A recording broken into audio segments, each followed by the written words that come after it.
Hi everyone, I hope you've been enjoying the course so far this semester. One thing I'd like to try to start doing is providing you with some of these sort of small lectures and that allow me to narrate some of the PowerPoints to give you a little bit more of a lecture experience, even though this is an online class. So I've prepared this short kind of abbreviated PowerPoint to try and make sure I'm emphasizing some of the key points and main ideas that I'd like you to understand out of the chapter material. Like I said, it is an abbreviated PowerPoint, so it is important for you to continue to go through the full PowerPoint slides and the textbook material on your own to make sure you're understanding everything. So this week we're covering Chapter 6 and 7, which covers volcanoes. Chapter 6 looks at plate tectonic activity and volcano formation, and Chapter 7 is going to cover historic volcano case studies. So this little mini lecture here is intended to help us understand some of the main ideas regarding volcano formation and activity that's discussed in Chapter 6. So with that, let's take a look at volcanoes. Now, the first thing that's going to determine how a volcano forms is the underlying plate tectonic activity that's occurring where the volcano formation is happening. So typically what we see is volcanoes form at two different scenarios in terms of plate tectonics. First, we have volcanoes form at subduction zones. These volcanoes typically have the tall, cone-shaped, kind of mountainous type volcanoes with a large crater at the top. And secondly, we have volcanoes forming at divergent zones, and these have a slightly different shape. They're the more kind of rounded or mounded type volcanoes. So let's take a closer look at each one of those. First, we have volcanoes forming at subduction zones. If you remember our plate tectonic simulation from week 1, this scenario should look pretty familiar to you. If you remember here, we have an oceanic crust sinking below the continental crust. So what's happening is this rock is sinking and being pushed down towards the center of the Earth. Now, if you remember, as we get closer to the center of the Earth, it's going to get hotter.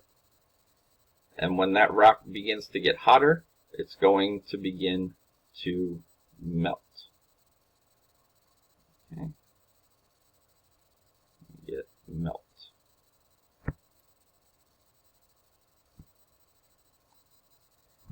Now, as that rock begins to melt, it's going to want to work its way up towards the surface, because we know that hotter things, as they turn to liquid and get hotter, want to push towards the surface.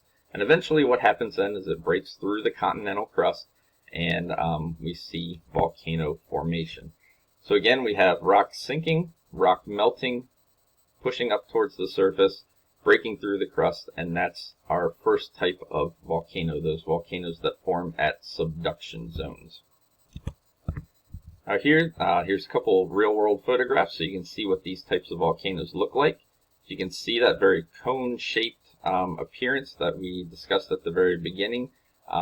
Due to this type of formation, these are volcanoes at subduction zones. Now, in contrast to that, we're going to also see volcanoes form at divergent zones. Now here, this is a slightly different mechanism for forming the volcanoes. What we have is all this melted rock already in the mantle. And at divergent zones, we know that plates are pulling apart. So essentially what we're doing is forming an opening for that magma to start working its way up towards the surface. So just to review and summarize again, the difference is at subduction zones, we have rock sinking, beginning to melt, and then pushing up through a continental crust. Whereas here we have two plates simply separating, which is creating an opening for the magma to flow up. And again, this is going to form these rock islands on the surface to form that type of volcano. And here you can see the difference in the shape that we've discussed. We have this kind of large mounded shape as opposed to that cone that we saw with our subduction zone volcanoes. and that's evident in both of these photographs. So that's the plate tectonic component of what's going to affect how a volcano forms. The next thing we're going to look at is the characteristics of magma. So this is going to be very important in terms of how a volcano erupts and how it behaves. Now there's three things that scientists look at in terms of magma characteristics that are going to affect how a volcano behaves. So the first one is viscosity, the second one is volatiles, and finally just the volume of magma. So these three components again are going to be really the key characteristics that are going to determine how a volcano behaves. When we discuss viscosity, what we're talking about is the internal resistance to flow. So that basically just means how much that liquid is able to move.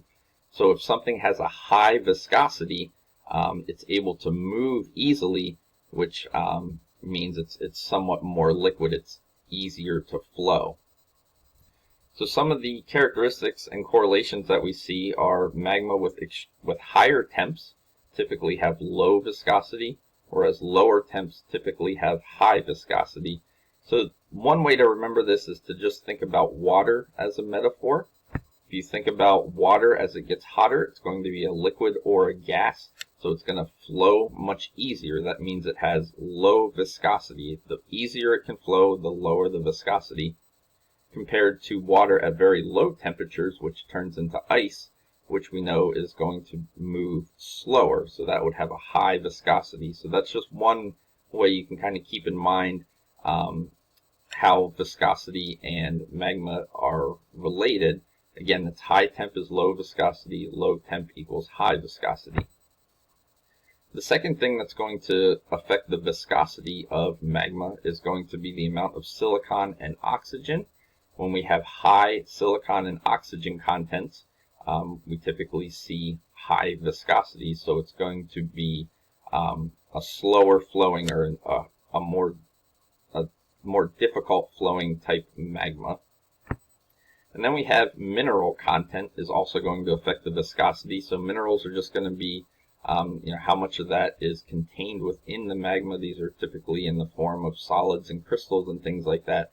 So it makes sense that if we have more solids and more crystal type formations, again, it's going to have a higher viscosity. Volatiles refers to the amount of dissolved gases that are present within the magma. So these dissolved gases can affect the eruption activity as well. And then just the amount of magma or the volume of magma is going to determine some of the other activities of the volcano. So a higher volume typically means more violent eruptions.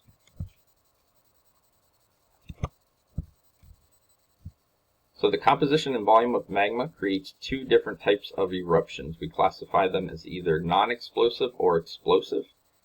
Typically we see non-explosive volcanoes that are going to have a high viscosity. So basically slightly more free-flowing lava, and explosive volcanoes are going to have lower viscosity and typically a higher amount of volatile gases.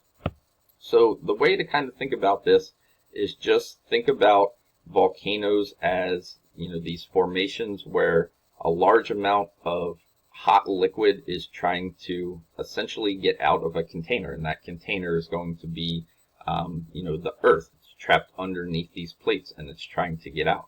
So if you have a high viscosity magma, which is easily flowing, it's going to be easier for that material to find its way out of the container compared to a low viscosity with these highly volatile gases where a lot of pressure will build up, which is going to make it more difficult for it to get out. And that's basically what's going to determine which type of eruption you have. Now, eruptions are classified into slightly more detailed categories. There's a good figure on page 151 of your textbook, figure 6.15, that discusses in more detail some of the types of eruptions that occur with volcanoes. So make sure on your own you take a look at that. So when this magma flows to the surface, it cools rapidly and turns into rock, which can lead to the creation of islands. I'm sure one of the ones that everybody's familiar with is the volcanic islands. The Hawaiian Islands is a volcanic island that we're going to take a slightly closer look at. So this is a special scenario where we see volcanic islands form. This is known as a hotspot volcano, which has formed the Hawaiian Islands. So the first thing you'll notice here is we have what they're calling this mantle plume. So this is just your melted magma trying to make its way to the surface. Now the important thing to understand about this is the hot spot does not move. So it stays right there all the time. It's just this big vent where magma is working its way towards the surface. But as you know from your plate tectonic information that we've already covered, the plate that's above it is constantly in motion, moving this way. So what we see is the volcanic rock making its way to the surface, and it starts to form these volcanoes. So if we look at the Hawaiian island chain, this island, the furthest over here to the west, is going to be the oldest, because it formed when this material first began to work its way towards the surface. So this island right here, Kauai, actually used to be right here, but because of the movement of the plate over millions of years, it ended up over here. So with that in mind, then, we know that this big island, Hawaii, is going to be the youngest.